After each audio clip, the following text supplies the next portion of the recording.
कहना चाहता हूँ, प्रधानमंत्री जी जब कहते हैं कि मैं गरीब का बच्चा हूं तो मुझे सुन करके बहुत अच्छा लगता था।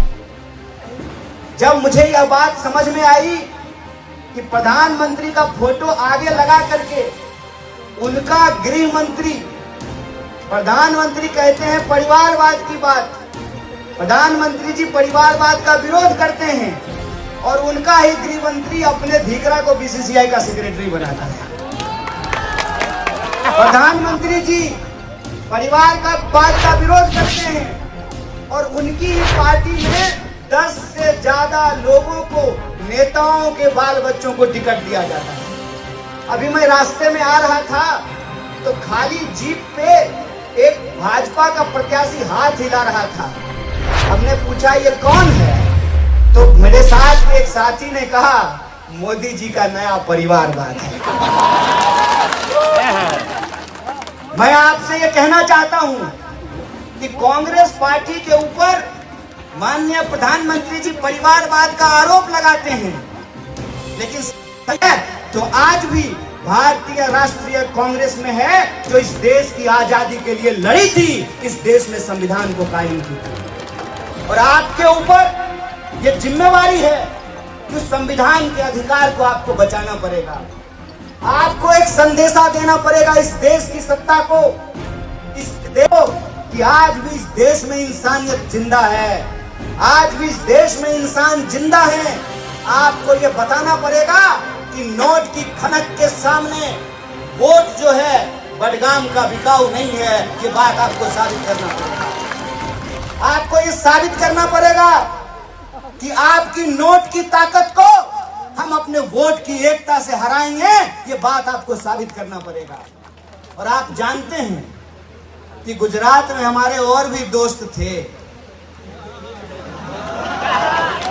और बीजेपी कैसे लड़ने वाले लोगों को उनके साथ कैसा बर्ताव करती है ये हमको मालूम है।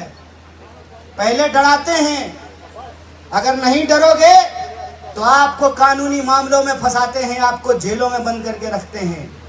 तब भी अगर आप नहीं डरते हो तो फिर आपको नोट दिखाते हैं, और तब भी अगर आप अपना ईमान नहीं बेचते हो तो फिर आपको गोली मार देते हैं। ये हकीकत हमने इस देश में देखा है। इसीलिए मैं बड़ी उम्मीद लेकर के आपके बीच में आया हूं। ये उम्मीद लेकर के आया हूं कि आप ये भरोसा दीजिए कि जिग्नेश भाई तब में यहां मत रहो, सिर्फ बडगाम नहीं जीतना है। बडगाम तो तुम पिछली बार ही जीत लिए थे, पूरा का पूरा गुजरात जीतना है। आप चाहते हैं कि पूरा गुजरात जीता जाए, तो फिर जिग्नेश भाई को ये भरोसा दीजिए कि जिग्नेश भाई आप बूथ मैनेजमेंट की चिंता मत करो, हम इस नकली चाणक्य को बडगाम में पटखनी दे करके आपको दिखाएंगे। आप नोट की चिंता मत करो, नोट से क्या क्या खरीद सकते हो, नोट से वही खरीद सकते हो ना जो बिकने वाला माल होगा। बडगाम की जनता बिकने वाली नहीं है, ऐसा है कि नहीं है? जोर से बोलिए, है ना? तो आप चाहते हैं कि गुजरात जीते, तो जिग्नेश भाई को और भी जगह जाना पड़ेगा ना। जिग्नेश भाई वर्किंग प्रेसिडेंट हैं और भी नौजवान हैं जिग्नेश की तरह जो अपने अपने इलाके में लड़ रहे हैं। तो आपको नहीं लगता है मोदी जी की हकीकत जो हम लोगों को पता है वो गुजरात की हर विधानसभा की जनता को बताया जाए? तो ये चुनाव जिग्नेश भाई लड़ेंगे कि आप लड़ेंगे? आप लड़ेंगे ना। तो आप लड़ेंगे तो एक बात अपने मन में ठान लीजिए, लड़ाई जब होती है ना न्याय की, अन्याय के खिलाफ, तो उसमें कोई धोखा नहीं होता है, कोई दुविधा नहीं होती है। वो लड़ाई जब होती है तो आर पार की होती है ना। अगर आप मोर्चे पे खड़े हैं और मन में दुविधा हो जाए, ये करें कि वो करें, तो लड़ाई तो जीतने से पहले ही हार गए, शुरू होने से पहले ही हार हो गई। आपके मन में भी कोई दुविधा है? मन में दुविधा मत रखिए। मैं आपको यह बात कहना चाहता हूं कि मैं दिल्ली रहता हूं और हमारी यात्रा अभी हैदराबाद से गुजरी है। मैं ज्यादा इस पे बोलना नहीं चाहता हूं। कहते हैं समझदार के लिए इशारा काफी होता है, और बडगाम की जनता समझदार तो है। तो आप इशारा समझ रहे हैं ना। मन में अगर दुविधा हो, सड़क पार कर रहे हो या नदी पार कर रहे हो, अगर सड़क पार करते हुए दुविधा हो जाए तो एक्सीडेंट हो जाता है, और नदी पार करते हुए अगर दुविधा हो जाए तो नाव डूब जाती है। इसीलिए मन में कोई दुविधा मत रखिए। इस देश के भीतर एक मजबूत विपक्ष के तौर पे कोई व्यक्ति अगर सड़कों पे उतर करके लड़ रहा है अभिमन्यु की तरह, तो वो राहुल गांधी है। इस बात को याद रखिएगा। अगर आप इस बात को समझते हैं, इस बात को महसूस करते हैं, तो आप ये मत देखिए कि क्या होगा कैसे होगा, वही होगा जो आप तय करेंगे। जब मैं चुनाव लड़ रहा था तो मैं अपना अनुभव आपसे कहता हूं। कुछ नौजवान हमारे पास आए और बोले कि देखिए आपकी बात तो हमको ठीक लगती है, लेकिन हमको ये लगता है कि आपको वोट देंगे तो आप जीतेंगे कि नहीं जीतेंगे। हम बोले एक बात बताइए, ऐसा कौन सा जादू है कि आप वोट हमको दीजिएगा और जीत कोई और जाएगा।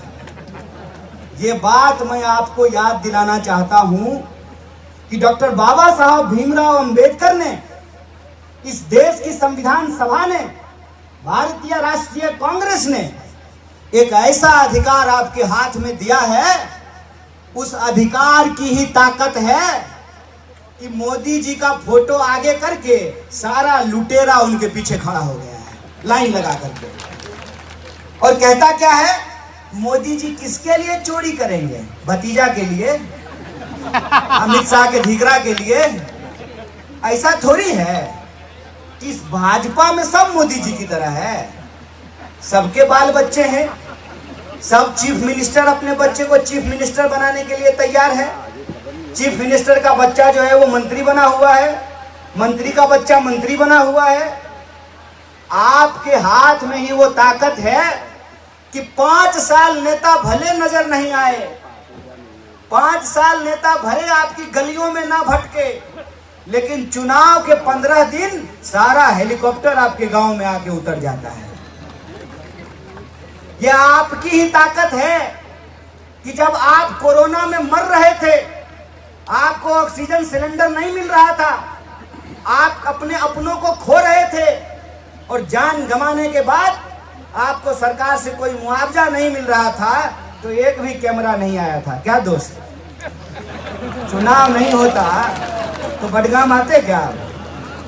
चुनाव है तभी ना आए हैं। मामला टीआरपी का है, तो टीआरपी देता कौन? ये टीआरपी कौन देता है? ये आप देते हैं। मैं आपको बता देता हूं, जिसके जुल्म से आप परेशान हैं उसको ताकत आपने ही दी है, उसको शहद आपने ही चटाया है। उसको अगर आप शहद नहीं चटाए होते तो वह आज आपका खून पीना नहीं शुरू करता। यह बात आप समझ लीजिए कि संविधान ने यह ताकत दे दी कि टोपी वाला का वोट भी एक होगा और टिक्का वाला का भी वोट एक होगा, फॉर्च्यूनर पे चढ़ने वाले का भी वोट एक, हेलीकॉप्टर पे चढ़ने वाला का भी वोट एक, और हमारे जैसे फुटपाथ पर चलने वाला का भी वोट एक, महिला का भी वोट एक, पुरुष का भी वोट एक, अमीर का भी वोट एक, अंबानी जी का भी वोट एक, और उनके ड्राइवर का वोट भी एक। ये जो वोट की ताकत हमारे हाथ में नहीं होती तो आप देखते रंग राजा राजवाड़े की बात करते हैं, जिसके ऊपर राजकुमार होने का आरोप लगाते थे, वो रोज 25 किलोमीटर देश की सड़कों पर पैदल चलता है, और जिसके ऊपर आपने भरोसा किया कि ये हमारी रक्षा करेगा, वो आपको आपस में लड़ाना शुरू कर दिया। आप मुझे बताइए कि जब पेट्रोल 100 रुपए लीटर बिकता है तो इससे हिंदू सुरक्षित होता है कि असुरक्षित होता है? असुरक्षित। जब देश में महंगाई 45 साल में सबसे ज्यादा है, बेरोजगारी सबसे ज्यादा है, जब डॉलर के मुकाबले रुपया अपने सबसे निचले स्तर पे चला गया है, तब हिंदू सुरक्षित होता है कि असुरक्षित होता है? असुरक्षित। ये जो खेल है ना, ये खेल इस देश में पहले भी खेला गया है। मैं कहता हूं कि बस आपको याद करने की जरूरत है। जब देश के किसानों ने यह फैसला लिया कि हम अंग्रेज अफसरों को लगान नहीं देंगे, ये हमारी धरती माता है, इस पे हम मेहनत करते हैं, हम फसल उगाते हैं, ये 3 में की 13 में हम इसको लगान नहीं देंगे, तो अंग्रेजों ने किसानों की उस एकता को तोड़ने के लिए एक साजिश रची। सुअर मस्जिद में फिकवाए गए, गाय मंदिरों में फिकवाया गया, इंसान को आपस में लड़ाया गया। और इंसान जब आपस में लड़ते हैं तो उनके मुद्दे गायब हो जाते हैं, इस बात को याद रखिएगा। और मुद्दा अगर कोई है आज हमारा, तो वो मुद्दा है रोजी रोटी, कपड़ा, मकान, शिक्षा, स्वास्थ्य, सड़क, बिजली, पानी। ये हमारा मुद्दा है। और इस मुद्दे पे अगर आप वोट करना चाहते हैं तो हम आपको भरोसा दिलाना चाहते हैं कि आप जब वोट करेंगे तो सिर्फ एक विधायक नहीं चुनेंगे, आप एक उम्मीद का सितारा चुनेंगे। इस बात को याद रखिएगा। हम कहते हैं जहां समस्या पैदा हुई, समाधान भी वहीं मिलेगा ना। आप सोचिए कि आपने मोदी जी को एक कार्यकर्ता से मुख्यमंत्री और मुख्यमंत्री से प्रधानमंत्री बना दिया। अब पूरा देश गुजरात मॉडल का मजा चख रहा है। इसका निराकरण कैसे होगा? इसका निराकरण होगा जब हम आंख बंद करके बिना सोचे कि ये लड़ाई पार्टी की लड़ाई नहीं है, ये लड़ाई एक व्यक्ति को एमएलए बनाने की लड़ाई नहीं है, ये लड़ाई इस बात को पुनर्स्थापित करने की है कि गुजरात गांधी और पटेल का था, है और रहेगा। इस बात को साबित करने की जरूरत है। और क्या कहते थे गांधी? गांधी कहते थे, रघुपति राघव राजा राम, पतित पावन सीताराम, ईश्वर अल्लाह तेरो नाम, सबको सन्मति दे भगवान। और आज जब मैं आ रहा था तो रास्ते में मैंने गुजरात की एक खूबसूरत चीज देखी। हर गांव के बाहर एक चबूतरा बना होता है और उस चबूतरे में पंछी आकर के दाना खाते हैं, पानी पीते हैं। आप तो गुजराती लोग हैं साहब, बेजान पक्षियों को दाना और पानी देते हैं। देश दाना और पानी के लिए मोहताज हो रहा है। आपसे आग्रह करते हैं कि आप देश को भी दाना और पानी दीजिए। आप अगर फैसला लेंगे और बिना दुविधा के लेंगे तो पूरे देश को एक मैसेज जाएगा। आप पूरे देश को यह मैसेज दे सकते हैं कि गुजरात का चुनाव इस बार धर्म के आधार पर होने वाली नफरत पे नहीं हुआ है। गुजरात का चुनाव इस बार लोगों के उसके पहचान के आधार पर नहीं हुआ है। गुजरात का चुनाव इस बार हम क्या खाते हैं, क्या पहनते हैं, इसके आधार पर नहीं हुआ है। गुजरात का चुनाव इस बार हम कैसे पूजा करते हैं, कैसे इबादत करते हैं, इस पर नहीं हुआ है। गुजरात का चुनाव इस बार इस मुद्दे पर हुआ है कि मोरबी की जिम्मेवारी कौन लेगा, इस बात पे हुआ है। गुजरात का चुनाव इस बार इस बात पे हुआ है कि जब अहमदाबाद के सिविल अस्पताल में लोगों को ऑक्सीजन नहीं मिल रहा था तो उसकी जिम्मेवारी कौन लेगा। प्रधानमंत्री जी गुजरात छोड़ करके दिल्ली चले गए, अब दिल्ली से चले गए हैं विदेश घूमने के लिए, तो गुजरात को कौन देखेगा। गुजरात में आपने पहले भी गांधी और पटेल पैदा किया था, आज भी आपके बीच में ऐसे नौजवान हैं जो उन सपनों को साकार कर सकते हैं। उन नौजवानों को आशीर्वाद देने की जरूरत है। अगर आप ऐसे सोचते हैं कि मोदी जी गुजरात से हैं, मोदी जी गुजरात से हैं, मोदी जी से गुजरात नहीं है, ये संदेशा आपको इस बार के विधानसभा चुनाव में देना पड़ेगा कि हमने आपको मुख्यमंत्री बनाया, हमने आपको प्रधानमंत्री बनाया और आप हमको फुटबॉल बना के छोड़ दिए हैं। क्या कन्हैया जी?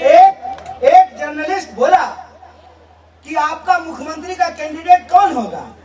हम बोले देखिए अभी तो हमको बहुमत नहीं मिला है, जनता का आशीर्वाद नहीं मिला है।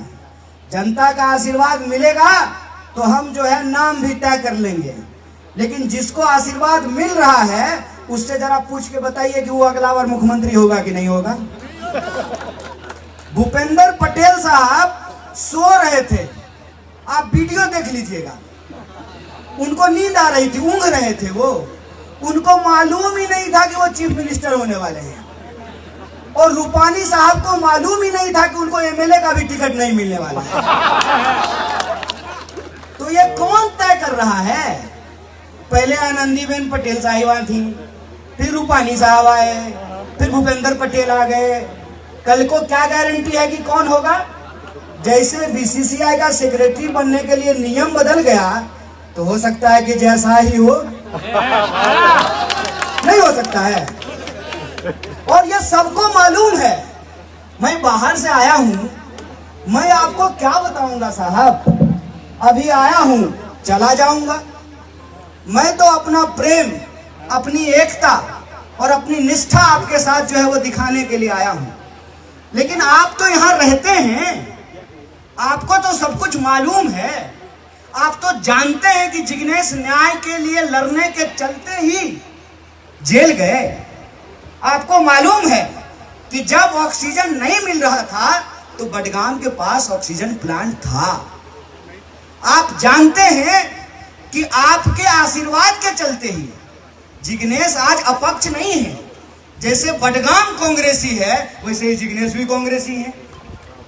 आप ये जानते हैं कि आपके तरह अगर पूरा देश सोचने लगे, बडगाम की जनता की तरह अगर पूरा गुजरात सोचने लगे तो गुजरात में परिवर्तन के संकल्प को कोई रोक नहीं सकता है।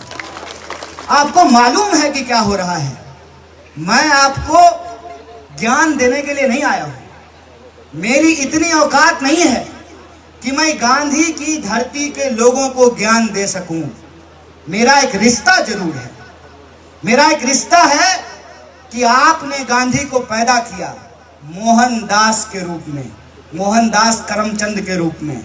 मैं बिहार से आता हूं, उस बिहार की धरती ने उस मोहनदास को महात्मा गांधी बनाने का काम किया है।